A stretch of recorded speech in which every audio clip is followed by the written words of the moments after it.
7,003,36,00,000 টাকা ব্যয় সম্বলিত 5টি প্রকল্পের অনুমোদন দিয়েছে জাতীয় অর্থনৈতিক পরিষদের নির্বাহী কমিটি একনেক।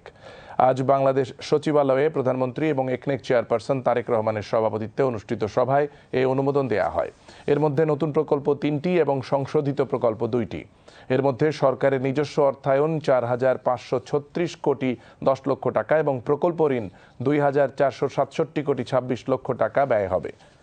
সভায় অনুমোদিত 5টি প্রকল্প হল প্রধানমন্ত্রী কার্যালয়ের supporting infrastructure project for Chinese economic and industrial zone প্রকল্প, পানি সম্পদ মন্ত্রণালয়ের ফেনী জেলাধীন মুহুরী কহুয়া বন্যা নিয়ন্ত্রণ প্রকল্প, নিষ্কাশন ও সেচ প্রকল্পের পুনর্বাসন প্রথম পর্যায় প্রকল্প, করতোয়া নদী সিস্টেম উন্নয়ন প্রকল্প, পদ্মা ভাঙন হতে কুষ্টিয়া জেলার মিরপুর উপজেলাধীন তালবাড়িয়া এবং কুমারখালী উপজেলাধীন শিলাদহ ইউনিয়নের কোমরকান্দি এলাকা রক্ষা প্রথম সংশোধন প্রকল্প, শিক্ষা মন্ত্রণালয়ের 100টি উপজেলায় একটি করে টেকনিক্যাল স্কুল ও কলেজ স্থাপন তৃতীয় সংশোধিত প্রকল্প অনুমোদন করা হয়েছে।